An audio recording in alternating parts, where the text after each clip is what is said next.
The Virginia Cable Telecommunications Association and your local cable provider presents Cable Reports.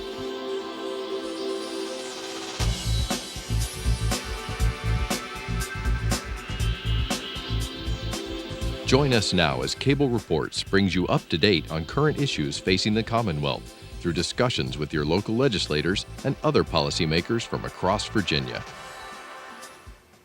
Hello, I'm Ray Lemura, and welcome to this edition of Cable Reports.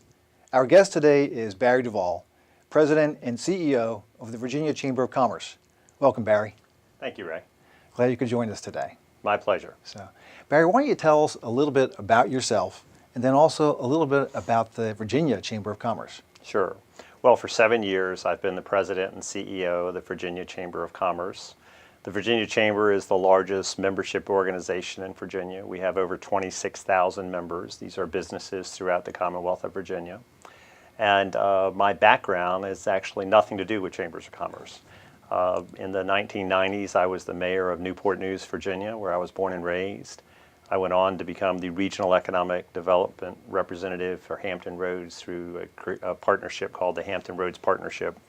And then I was Secretary of Commerce and Trade for 4 years, from 1998 to 2002, leading Virginia's economic development effort, bringing new business and industry into the Commonwealth of Virginia, promoting tourism in Virginia, as well as overseeing all the regulatory agencies that regulate business. So that really prepared me to go back into the private sector and represent companies that wanted to relocate and expand around the country. And of course, I tried to get as many to come to Virginia as possible. Right. So after 8 years in the private sector, I became president of the State Chamber of Commerce, which is a privately funded private organization that represents businesses throughout the Commonwealth. Our mission as a state chamber, Ray, is to really be the voice of Virginia's business to those people who are in elected office.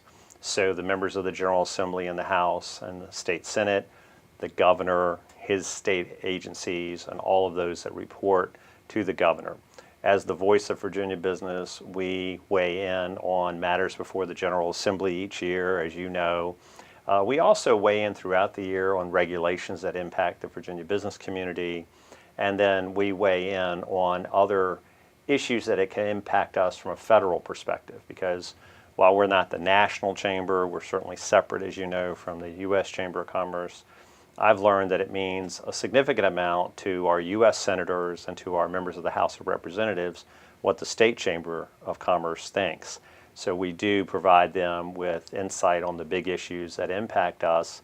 And so we have a federal agenda, and we also have an agenda for members of the General Assembly. So the State Chamber works in partnership with the local chambers. There are about 100 local chambers. But we really take the lead on advocating for business initiatives with members of the General Assembly and, of course, with the governor and his office. Great, great. What were some of the key state issues affecting business this year? Right, so the General Assembly meets 45 days 1 year if they're on time, and this year they were on time, and then next year will be the long session, and the members of the General Assembly will meet about approximately 60 days. This year, it was important for the business community that we focus on economic development and initiatives to help grow jobs in our economy. And I'll talk a minute about some of the bills that we focused on. It was important that the business community had its voice heard in education, especially K through 12.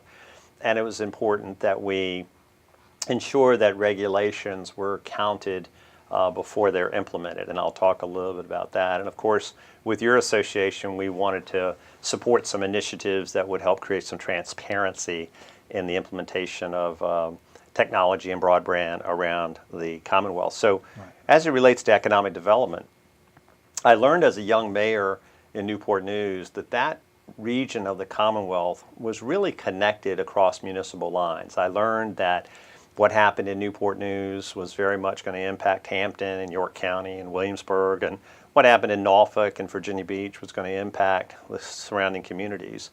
And what I really learned was that cities and counties grow and prosper along economic boundaries and not political boundaries. Right. And so while I was a mayor for 6 years in Virginia, it was important to represent my citizens. It was also important to work with municipal leaders throughout the region, because the workforce and the transportation and the infrastructure all had to complement each other. Right.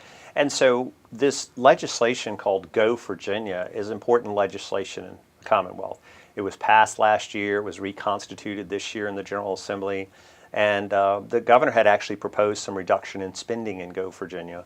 So we fought and argued and got restored the majority of that.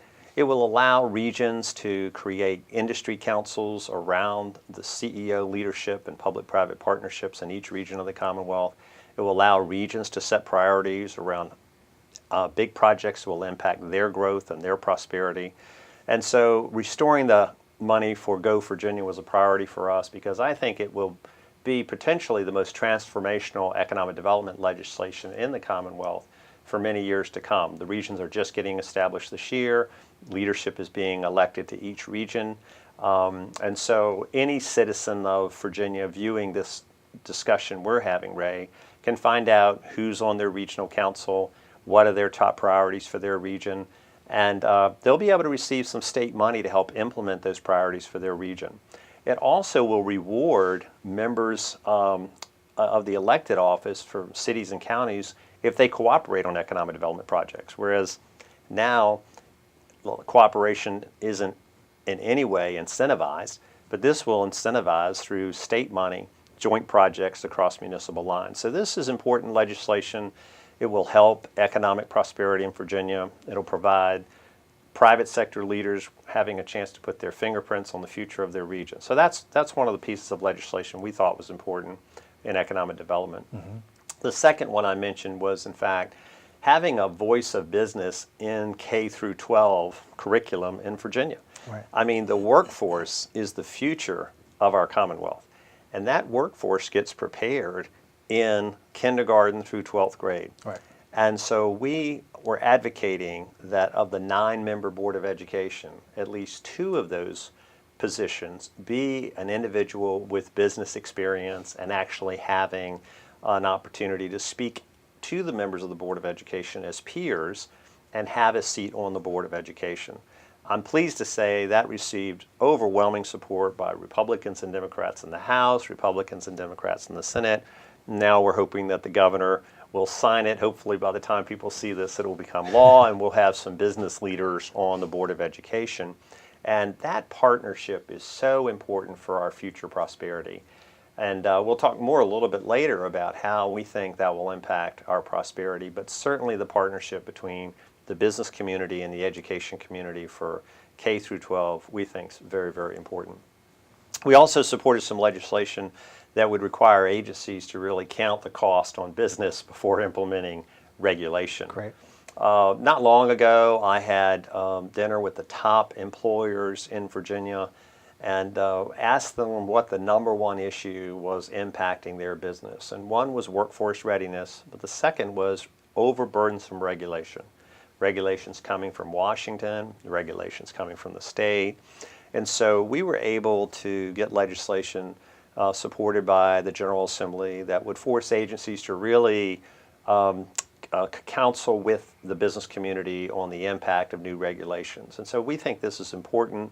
While we are for clean water and clean air and safety in the workforce, right, and all those things the business community supports, we definitely want to ensure that we aren't overburdening business with regulation to the point where they can't serve their customer in an effective way. So these are some of the highlights. I just, because we're here, want to mention that a number of localities have gotten in the business of cable and providing cable or wanting to get into the business of doing that.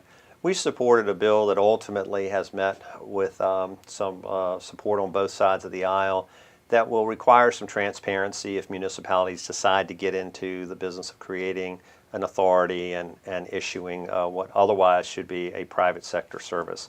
And we think that by simply having the municipality or the authority provide to their citizens what the features and benefits and costs are, will give more information to citizens, and we think that's good for citizens to have the opportunity for that transparency.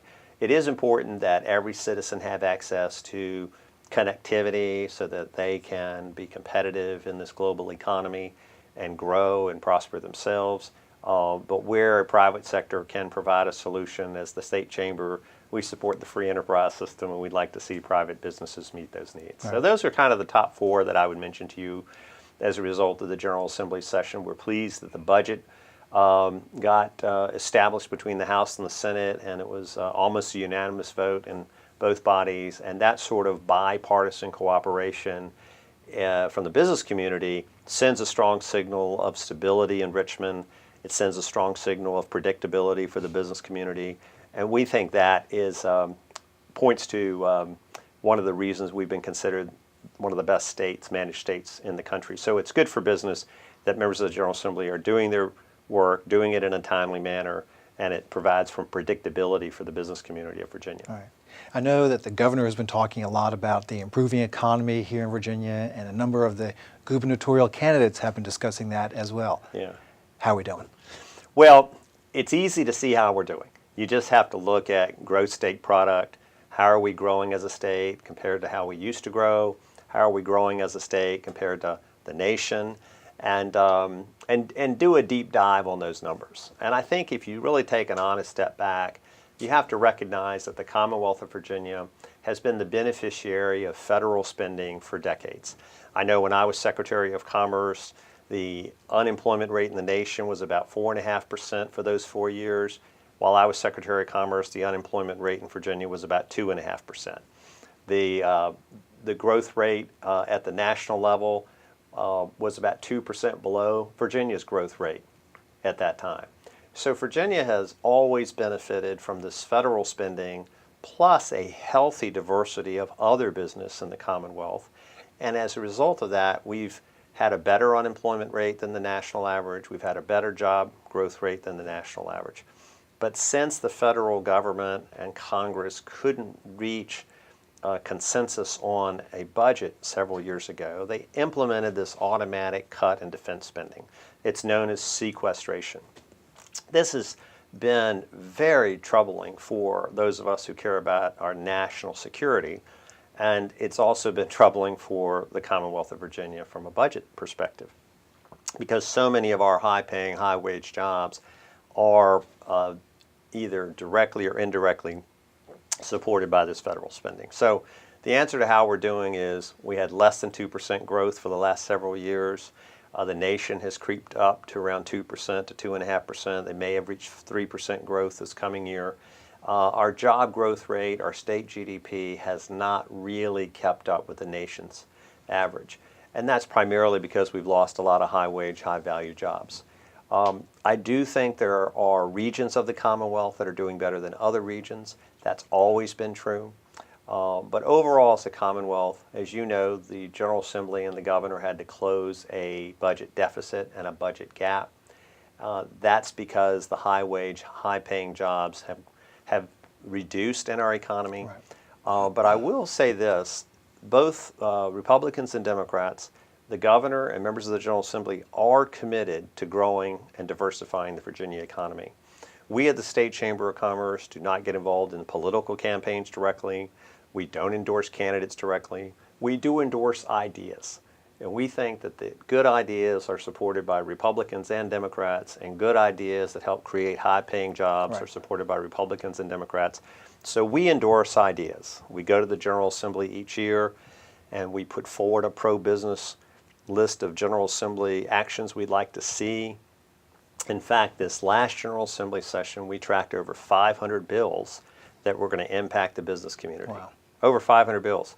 We took formal positions on 88 bills, and of those 88 bills, we had a 94% success rate at advocating the pro-business position and getting the General Assembly to support it.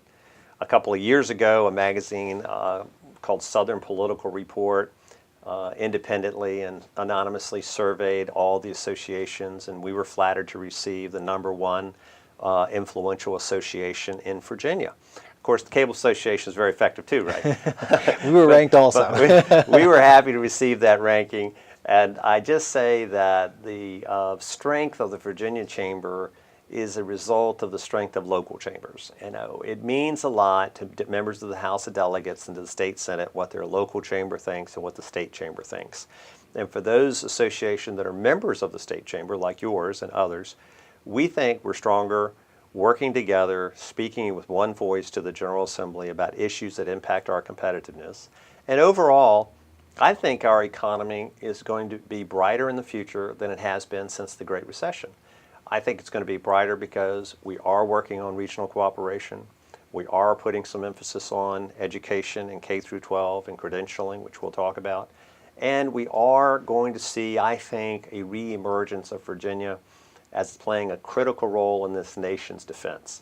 It wasn't just happenstance that the President of the United States came to Virginia recently and stood on the deck of a newly constructed aircraft carrier and made a statement about strengthening America's defense. So our view is Virginia has to play a critical role in improving the nation's defense. We have many of the armed services here. We have many of the leading national defense contractors here. And it's our opportunity as a business community to make sure that businesses within the defense industry and not in the defense industry have the best workforce, the best business climate, the best tax rate. So you're going to hear this campaign season people talking about creating high-wage, high-value jobs. While we do have a low unemployment rate, we're encouraged by that. We want to see more high-wage, high-paying jobs as well as a low unemployment rate. But I think Virginia is on its way up, given the fact that we have all the assets necessary to grow a great economy. Right. Well, you're in the process now of preparing a long-term plan that will really kind of organize these assets and put that out there. Why don't you tell us a little bit about the plan you've got going? So we realized that governors serve 48 months and they, by state law, are not allowed to run for re-election. And so in 2012, we started a process to develop a long-range plan, and we completed it in 2013, and it's called Blueprint Virginia. If any of your viewers want to see Blueprint Virginia, we encourage them to go to our website at vachamber.com and click on Blueprint. And what you'll see is a result of 2 years of work where we as a state chamber went to all the local chambers and we held regional meetings throughout 2012 and 2013, and we asked the business community what the next governor of Virginia should focus on to improve their region and improve the Commonwealth of Virginia's business climate. We also had specific industry councils around 9 areas of competitiveness that impact Virginia's economy. They include workforce, education, transportation, energy, healthcare, the environment, business climate in general, military and veterans affairs, and things that would impact those families. We also looked at technology and innovation. And in those 9 areas, we got specific aspirational goals, and we had some specific initiatives. We took all the regional aspirations and those 9 industry council aspirations, and we put them together in something called Blueprint Virginia. And as a business community, 2 weeks after Governor McAuliffe was elected, as he was governor-elect, we presented Blueprint Virginia to him and said, use this as part of your platform to help grow and diversify the economy. And I have to say it's made a difference. Much of what we've accomplished in the last 4 years in the General Assembly, working together with leadership in the House and the Senate in a bipartisan way with the governor, has laid the groundwork for some new initiatives that have helped us begin this transition from a slow growth economy to a high growth economy. But Ray, we're really not done. We really have to update Blueprint, and we want to spend the rest of 2017 updating Blueprint Virginia. And whomever is elected governor of Virginia this November, we want to present Blueprint Virginia 2025 to that individual. With the help of all the local business communities and the industry councils, we're updating the blueprint. We've already had 2,000 businesses participate in our survey. We hope to have over 7,000 businesses participate in our survey by the end of this year. And we will take the high-level recommendations, and we believe a lot of what we've been doing will be reaffirmed, but then there'll be some new initiatives for the next governor to consider with members of the General Assembly elected in 2018 and in 2020. And that blueprint will essentially be the private sector's business community's voice with a long-term horizon over 8 years as to what we'd like to see public policymakers focus on to help improve Virginia's competitiveness. So in transportation, we're going to want to see more investment in the Port of Virginia. We're going to want to see more investment in rail. We're going to see more investment in surface transportation. I think you're going to see, as part of the new blueprint, a call for tax reform in Virginia. Essentially, our tax programs have been in place for many decades while the economy has changed. I think you'll hear from candidates that they're open to tax reform, and there should be a thoughtful approach to tax reform in Virginia to help us become more competitive. I think you'll see initiatives around recognizing that not every student in Virginia needs to go to college or will go to college, but we want every student to succeed. So you'll see more of an emphasis around credentialing and apprenticeship programs and how we can empower every student to be prepared for the workforce when they finish school, either K through 12 or with some additional technical training, can in fact find themselves in the workforce in a productive way. So we want to update the blueprint that we already have. We want to improve it, and we want to make long-term recommendations and look beyond the next election, look over the horizon into what will help Virginia be more competitive in the future. Right. So that's what we're calling Blueprint Virginia 2025. If any of your viewers want to be involved, they can go to our website at vachamber.com and click on the blueprint. They can actually take the 4-question test right online and give us their ideas, or they can see where we have over 25 public hearings already scheduled throughout the state.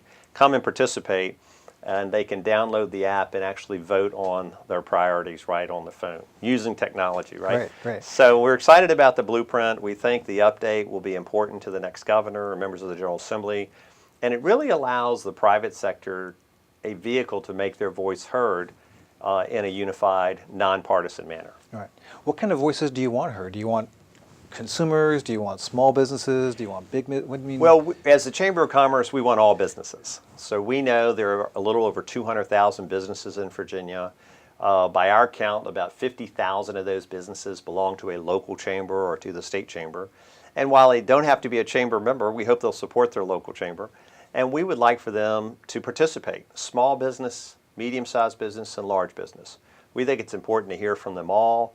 The importance of small business, of course, is that they create most of the jobs in the Commonwealth in this country, and we want to hear from them. And so we hope they'll participate in our regional meetings. I'm scheduled to go all around this state. I already know it's an aggressive schedule, but we appreciate those local chambers that are hosting us. We provide them an overview of their local economy, their regional economy, how they fit in the context of the state, and then how the state fits in the context of the nation. And then we get their input and ideas. So I hope people will participate in the blueprint, and we look forward to being asked to come out and have more meetings where we can include them in their survey. All right. Now, these regional meetings that you're going to do, is it could be the local businesses that help facilitate these conversations and drive the discussion? So we have both an opportunity for discussion and an opportunity for input on a survey that we've developed. In the city we recently were in, we actually broke out into roundtables because we had less than 100 business leaders, and they actually had conversations around these areas of interest and gave us their consensus. We've been in others where there's been 300 to 350 people, and we did it mostly through voting and technology, and they went online and let us know their views. So it just depends on the number of people that participate. But yes, we want all businesses to participate if they're willing to and able to. Great, that's exciting. Tell us, we have only about 4 or 5 minutes left, so why don't you tell us about some of the events that the Chamber has going on other than the blueprint? So we also, in addition to putting forward a proactive General Assembly legislation and updating blueprint, we host big events that are focused on areas of competitiveness. We have coming up, and you can go to our website and see this, an energy event that will focus on energy and sustainability. We have speakers from companies all over Virginia talking about how they use energy, how they conserve energy, and how the different mix of energies help meet our energy needs. So it's an energy conference coming up in May. In June, we'll have a large healthcare conference. We'll focus on how technology and consumerism is really changing how we meet the needs of patients. How can we reduce cost and improve quality and improve access to healthcare? And now, with the new administration in Washington, we hope to have a high-profile person come and speak about what the future of healthcare is in America and how we're going to fund healthcare in America in our June conference. In September, we'll have a workforce conference that focuses on how veterans in Virginia can help us close the workforce skills gap. We have a growing number of veterans in Virginia. They want to stay in Virginia when they transition out of the military. And we're working with some new partners, including the Department of Veteran Affairs, on how we can help facilitate those transitions and get veterans into our workforce in a successful way. So we're excited about our events. If people want to participate in energy, healthcare, or our veterans event, again, go to our website at vachamber.com and find out. All right. Why don't you tell us a little bit about the leadership at the Chamber? Who are some of your members, your key members of the board of directors there? So our board is made up of about 50 businesses from across the Commonwealth. All regions are represented by congressional district, and we have all industries represented. So we have leaders from your industry, the cable industry, legal industry, manufacturing industry, and the finance industry, and also some service industries represented. So we're proud of our board. They can get a list of our board. It's sort of like if I start naming some of our board members, I have to name all my board members. So we are proud of all of our board members. Our current chairman, I could say, is Dennis Tracy, and Dennis is well known across the Commonwealth. He is an attorney by education, but leads the Smithfield Food Foundation as its president and CEO, and has been the past executive over all environmental legal matters at Smithfield Foods. And we're proud to have a large Virginia agribusiness manufacturer as our chair, and he's doing a great job of leading us in the blueprint update. And our number one goal through all of this conversation, if people only remember one thing, Ray, is we want to make Virginia the best state for business. And that's our objective in everything we're doing. All right. So how would you say you're doing on that job? I think we are making progress. Because of the sequestration and some of the downsizing of federal spending, our national rankings has slipped from the top 5. And our goal is to get our national rankings back up as it relates to Forbes rankings or any of the other business magazine that ranks Virginia. We anticipate working closely with the governor's office and the Virginia Economic Development Partnership and the Go Virginia regional councils on putting forward the best ideas to ensure that Virginia is recognized for the great state that it is, with our higher education system, our transportation network we're building, providing the intellectual capacity that we have in the Commonwealth. We think with the right business climate, it's the best state for business. We just want to make sure we get that message out there across the Commonwealth and the country. Well, Barry, from our perspective, you're doing a fantastic job, and you are so well respected here in the General Assembly and from our members of Congress. And this blueprint initiative that you're putting forward is really setting a mark and leading the way. And we want to thank you for that. Thank you, Ray. And thank you for participating with us today. You're welcome. And thank you for joining us and watching this edition of Cable Reports.